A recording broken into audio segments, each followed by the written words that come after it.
এবার আর বিজেপির মুখ আমাদের দেশের মাননীয় প্রধানমন্ত্রী নরেন্দ্র মোদীজি নয়, কে জানেন? এবার বিজেপির মুখ আমাদের দেশের ইলেকশন কমিশনার জ্ঞানেশ কুমারজি। 294টা কেন্দ্রে পশ্চিমবঙ্গের ক্ষেত্রে বিজেপির একমাত্র মুখ, ভরসা, আশা ভরসা সবকিছুই ওই Gyanesh Kumarji.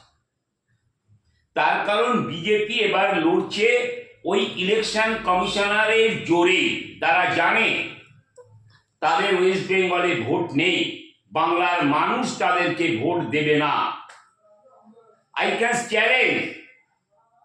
can challenge to BJP that they cannot appointment for all polling station. সমস্ত পোলিং স্টেশনে বিজেপি তাদের পোলিং এজেন্ট দিতে পারবে, এটা আমি চ্যালেঞ্জ করে বলছি। আর তারপরে কি বলবে জানেন? তারপরে বলবে তৃণমূলের লোকজন তাদেরকে এজেন্ট দিতে দেয়নি।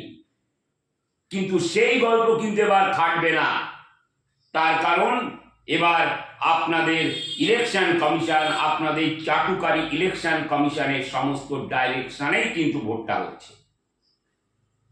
সুতরাং বিজেপি খুব হুঁশিয়ার।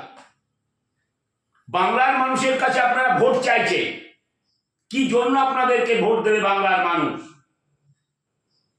আপনারা বাংলার মনীষীদেরকে অপমান করেছেন, সেই জন্য ভোট দেবে?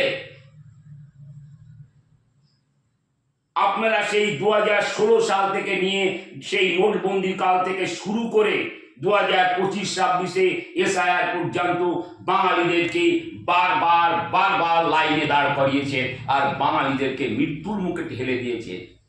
বাঙালিরা সেই জন্য আপনাদেরকে ভোট দেবে, তাই না? বাংলার প্রাপ্য টাকা, বাংলা তথা বাঙালির প্রাপ্য টাকা বিজেপি সরকার মেরে খেয়েছেন, তার জন্য বাংলার মানুষ আপনাদেরকে ভোট দেবে, তাই তো? না, আপনার নেতারা, বিজেপির নেতারা বাঙালিদেরকে কুকুরের সাথে তুলনা করেছে, সেই জন্য আপনাদেরকে ভোট দেবে, তাই তো? বিজেপির নেতারা বাঙালিদেরকে মূর্খ বলেছেন। কবে এই মূর্খদের জ্ঞান হবে? এই বাংলায় যত মূর্খদের কবে জ্ঞান হবে? আপনাদের নেতারা বলেছে, সেই জন্য বাঙালিরা আপনাদেরকে ভোট দেবে, তাই তো? না, বাঙালি ততটা মূর্খ নয়। चांदनी चासी होती है, सितारों से नहीं, मोहब्बत ममता बनर्जी से होती है, बीजेपी से नहीं। তাই সবাইকে বলবো, আগামী বিধানসভা নির্বাচনে দিকে দিকে তৃণমূল কংগ্রেস প্রার্থীদের ঘাসের উপর জোড়া ফুল চিহ্নে ভোট দিয়ে জয়যুক্ত করুন।